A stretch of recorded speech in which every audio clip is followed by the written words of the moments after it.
This week on the Taking 20 podcast. In previous editions, paladins were forced to be lawful good, with very strict tenets they had to live by. It balanced out their powers a little bit. 5e has done a better job of balancing paladins, but they're still kind of overpowered.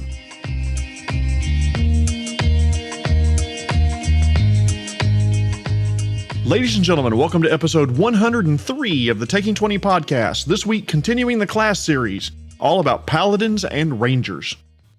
This week's sponsor, this episode is being brought to you by Miracle Podcasts. Remember, if this is a good episode, it's a miracle. Paladins and Rangers. Rangers and Paladins. Prangers? Repalatins? Oh god, no, that's worse. Today we'll be talking about two martial classes that give players much more flexibility when it comes to combat. Fighters? Bah! Flashy fancy pants with their myriad of combat styles and weapons and armor choices, who needs them? Barbarians? Duh! They think the axe is the solution to every problem, from a dragon to a locked door to being questioned by a guard to athlete's foot. Today we're going to be talking about the thinking person's combatants, the Holy Paladin and the Survivalist Ranger class. Just like one day per week, let's start in church. I love the Pathfinder description of paladins. Through a select, worthy few shines the power of the divine. Called paladins, these noble souls dedicate their swords and lives to the battle against evil. Knights, crusaders, and lawbringers, paladins seek not just to spread divine justice, but to embody the teachings of the virtuous deities they serve. To quote one of my favorite characters of the last 20 years, Shepherd Book from Serenity and Firefly, "It doesn't matter what you believe, just believe." And paladins are all about belief. They believe hard. Viagra wishes it could make you believe this hard. Paladins are holy warriors that carry the light of their deity in the midst of the chaos of battle. They can serve as rallying points for the entire party, steal the party's resolve, and lead the way, pushing devils and demons and undead back through the strength of their arms and the resilience of their beliefs. In Dungeons & Dragons, all the way up through 5th edition, paladins had to be lawful good. Now that restriction has been lifted, but you still have to have a code that you live up to. This is all subject to DM permission, but your code could be more chaotic good, freedom above all. Laws are stupid, and so are devils. And if you take a sacred quest to kill the entire Duke Blue Devil basketball team, so be it. Which, as a University of Kentucky fan, I'm fine with that. No, bad, Jeremy, bad. The current players have nothing to do with Christian Leitner, who can eat a giant bag of dicks. Look, I'm not saying I hate Duke, but I've told my son that if he goes there, he's disowned. Which would be a damn shame, because I love him, but hey, my hatred of Duke was here first. Where the hell did I leave off? Oh yeah, in previous editions, paladins were forced to be lawful good, with very strict tenets they had to live by. It balanced out their powers a little bit. 5e has done a better job of balancing paladins, but they're still kind of overpowered. More on that in a moment. Paladins, formerly champions of all that is good and right in the world, are now champions of something they believe in. Just, it doesn't have the same punch as it once did.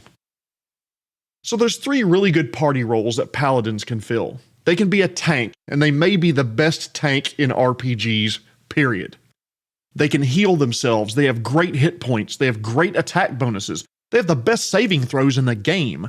They can wear heavy armor, and they're generally extremely durable. They're at home in the vanguard of the party, drawing all the baddies to them to take all of their attacks. Should a few hits actually get through? No problem. Lay on hands, and bam, we're back up to full hit points. Paladins also make great strikers or damage per round. Paladins can wield big, heavy, damaging weapons, so they can go sword and board, which means wielding a sword and a shield. They can go gigantic two-handed weapons to do more damage, so they have a ton of weapon and kit options, if you will. Paladins can also be the social encounter leader or the face of the party. Paladins tend to have a high charisma, and they can be the negotiators, diplomatizers, intimidators, and they're great at interacting with those pesky NPCs who want to be all talky-talky, not all stabby-stabby. So what are some role-playing hooks for your paladins? In other words, why does your paladin paladin? Some believe that the best way to prove the strength of their god is with the strength of your arm. Every fight you survive just proves how you worship the number one bestest god in the pantheon. If they weren't the best, you'd be dead by now, right? Some become paladins because they want to protect the weak. This would fit very, very well with the most paladin belief systems. You fight for those who cannot fight for themselves, and doing so shows the benefit of worshiping your god. You could be a formerly elite soldier who found religion. You could be royalty who's looking to prove themselves. In general, you could be trying to prove yourself to a loved one, a family member, someone who doubted you in the past. Now, when you're role-playing paladins, I want you to be very careful about how you role-play them. Even if they don't have to be lawful good anymore, paladins still have somewhat of a rigid moral code. More than one player has used this rigid moral code to try to enforce their version of fun on the rest of the party. You can't take that money to look the other way. That would be wrong. She surrendered. Killing her would be wrong. The bandit had a family. We shouldn't steal from the body. We should return his stuff to the widow. Stealing is wrong. Meanwhile, the rest of the party is all, go fornicate yourself, you holy pain in the butt. This is how we make money. My brother-in-law, to give credit where credit is due, calls paladins that roleplay this way being lawful stupid or stupid annoying alignment. Don't get me wrong, I'm all about good roleplaying, but make sure that your fun meshes with all the other players' fun as well. It's not your job to be the party's moral police, paladin or no. So what backgrounds could you pick that follow the traditional tropes of being a paladin? Where did you come from, and where are you willing to fight and possibly die for your god? Were you born and raised in the church? Were you trained in the military and became saved and found religion in some way? Were you chosen by the gods in some secret ceremony, or maybe in the quiet, dark still of the night to wield their power for them? Any one of these fits perfectly with the paladin, but you can always go against trope. You can be the reluctant warrior. You don't want to fight. You may even despise fighting, but it's just unfortunate that you're so damned, pardon the term, good at it. You could be conflicted about your ability to kill others, and you're constantly praying for absolution. Maybe you're a noble. You could be the fourth daughter, and you stand to inherit nothing from your parents, so you dedicate your life to the church. A freed slave. You've seen what slavery does to people, and you've made it your life's mission to make sure no one else has to go through what you did. You could be a former gladiator who has found religion as a comfort. You could be a pissed-off former pacifist. You didn't see the church doing enough, so you took up a sword and you began crusading for your faith. So now let's get system specific. In 5th edition, paladins are a very strong class. Good saves and extra attack, good customization options, divine smite, healing. One of the best and most versatile fighting classes in the game.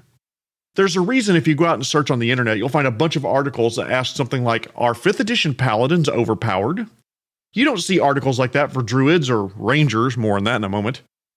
Paladins aren't as punished for breaking their oaths as they were in previous versions. Remember, that was one of the ways they kept paladins in check in earlier versions.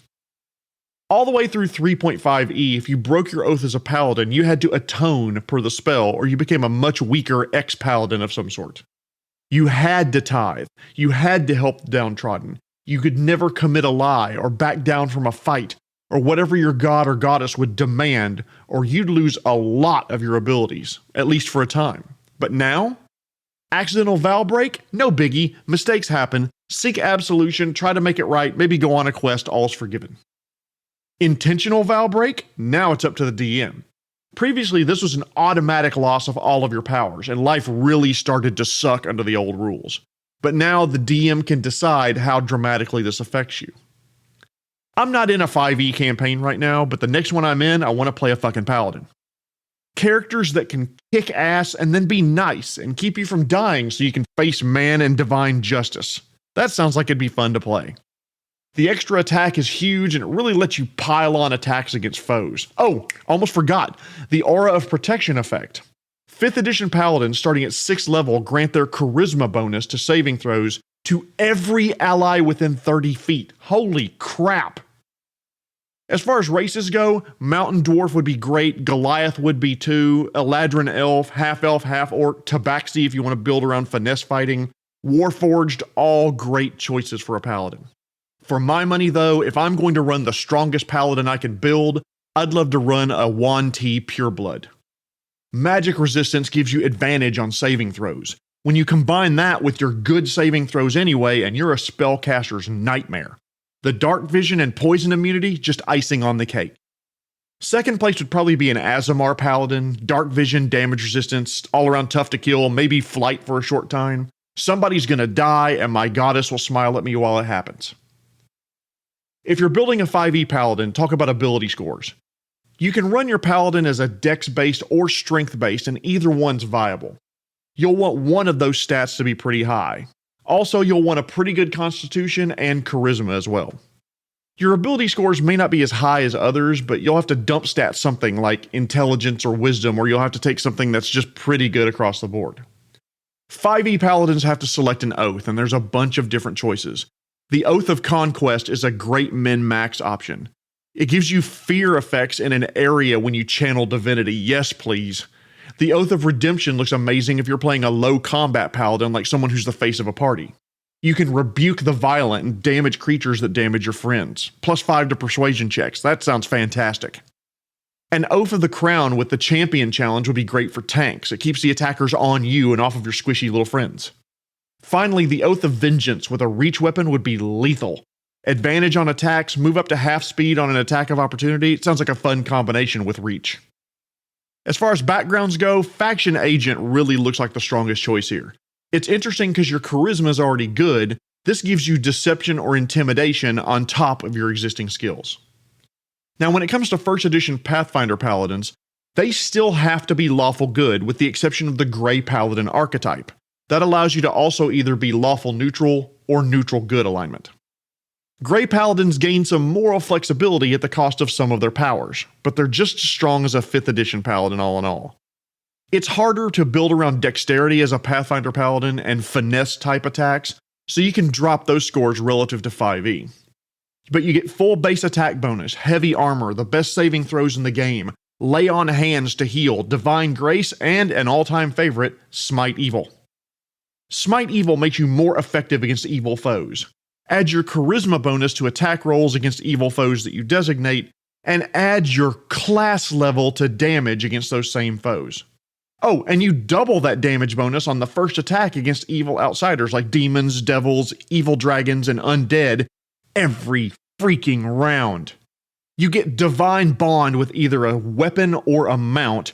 Come freaking get some, you undead bitches. I'm a paladin and holier than Swiss cheese. What? No, wait, hang on. That sounds bad.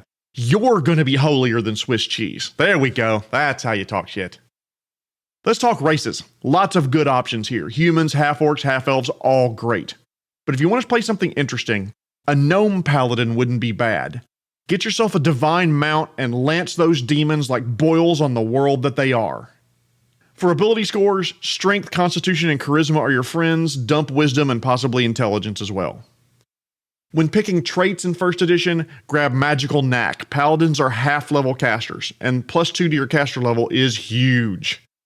The seeker trait is good, +1 to perception checks is amazing, and then the omen trait gives you intimidate as a class skill. For feats, do you want to be a special attack paladin that's great at trip, overrun, reposition, or some other similar attack? Grab Adept Champion feat and pick up a Guizarm to fight with. You'll be putting more people on their back than the Bard does in his most charismatic knights. Other than that, grab some feats that make you better at combat, like power attack, tree of feats, weapon focus, that kind of thing.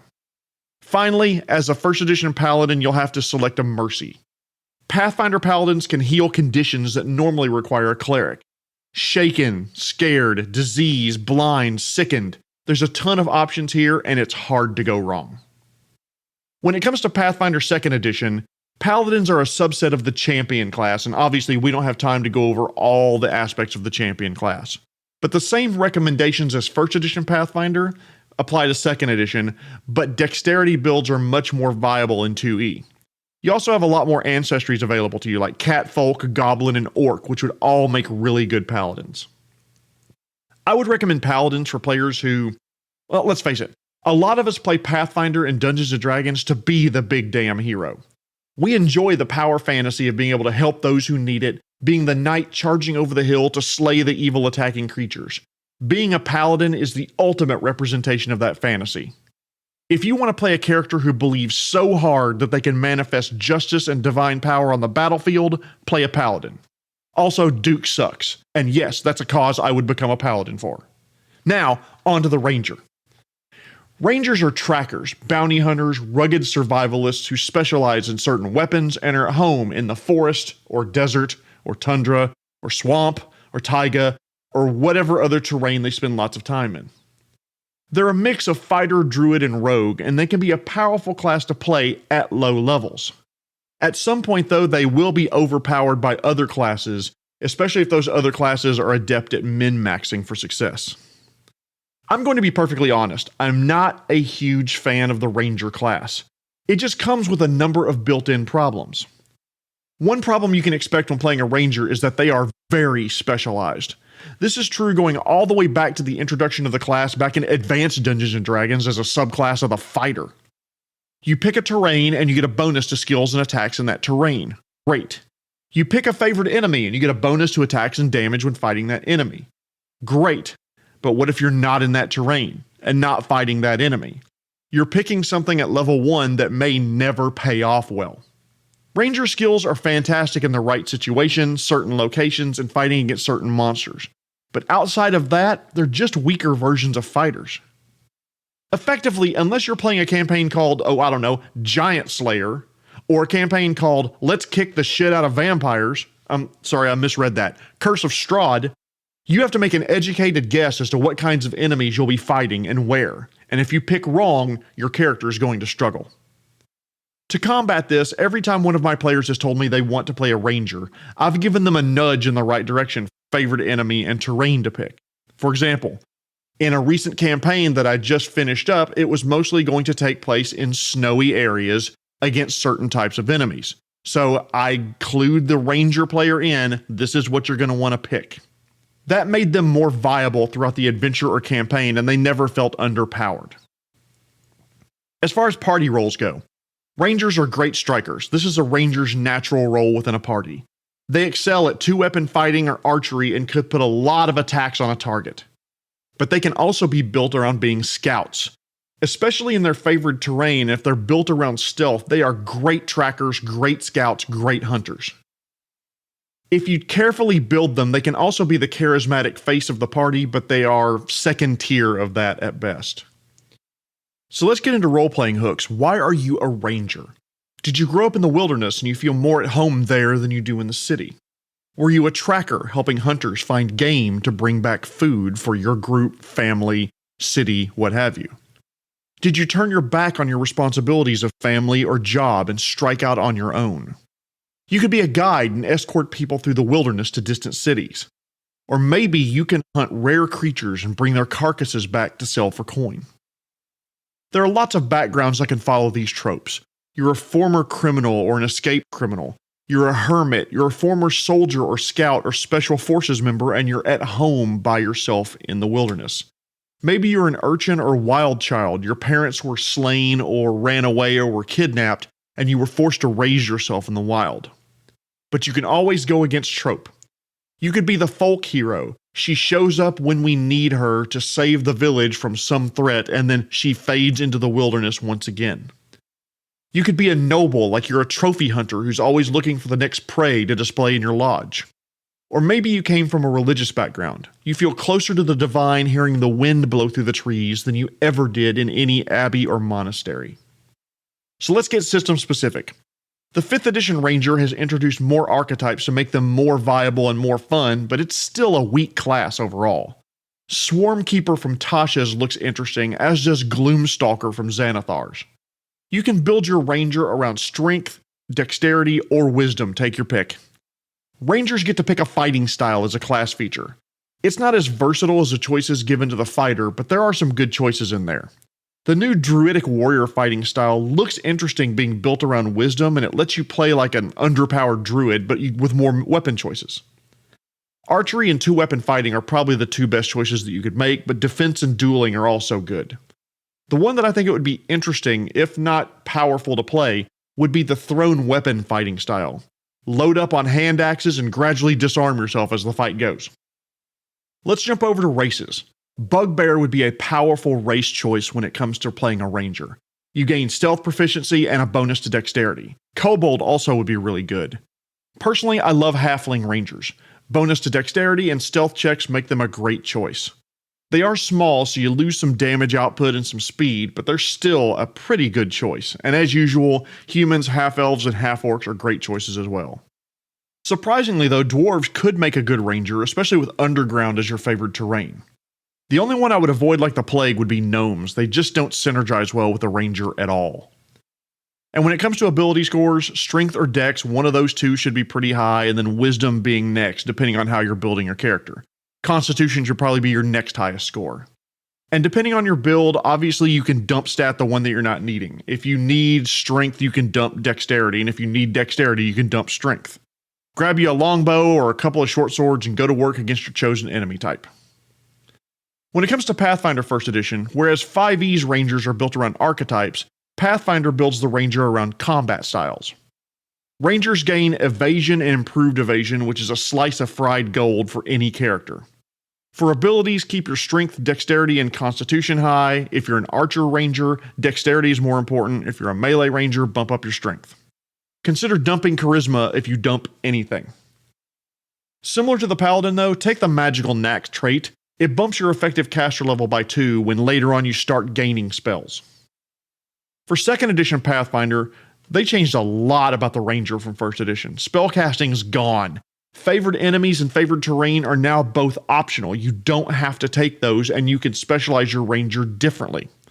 You're generally a good martial character, definitely still good with a bow or 2-weapon fighting, but you don't have the heavy armor proficiency, and that's going to hurt your survivability.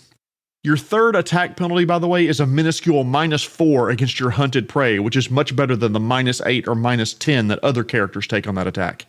It means you can really go hog on the attacks each round and take foes down quick. When it comes to ancestries, it's hard to go wrong. I love humans and dwarves as rangers, but half anything, catfolk, gnomes, they're all very viable. I'd recommend rangers for players who, if you can't decide whether you want to play a fighter or rogue, if you want to be the master of a certain type of terrain like forest or cold or underground or desert, or if you want to be a ranged weapon or 2-weapon fighter extraordinaire, especially at lower levels, ranger's your choice. However, if you're in a higher level campaign, I still recommend looking at another class. Holy shit, did I go long. Today we talked about 2 good martial classes that let you do more than stand toe-to-toe and swing your weapon. The Paladin is maybe the most durable of classes with good attacks, great saves, and the ability to heal themselves, smite, oaths, that type of thing. Rangers are situationally good, allowing your character to be a real thorn in the side of certain creatures and in certain areas. Choose them if you know there isn't going to be a huge variety in terrain or monsters. Thanks for listening. If you like this podcast, please consider donating at ko-fi.com/taking20podcast. Every dollar donated goes back to the podcast in some way and helps me keep it running. It does cost money to host and pay for my own domain and that kind of thing. So I would appreciate any money that you could give. Tune in next week when we'll talk about a user-submitted topic, the 3-bulleted NPC and backstory. Once again, I want to thank our sponsor, Miracle Podcasts. When you visit our office, please feel free to use our guest Wi-Fi. Just look for The Promised Land on your mobile device.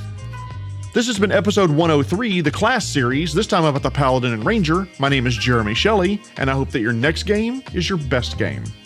The Taking 20 podcast is a Publishing Cube media production. Copyright 2021. References to game system content are copyright of their respective publishers.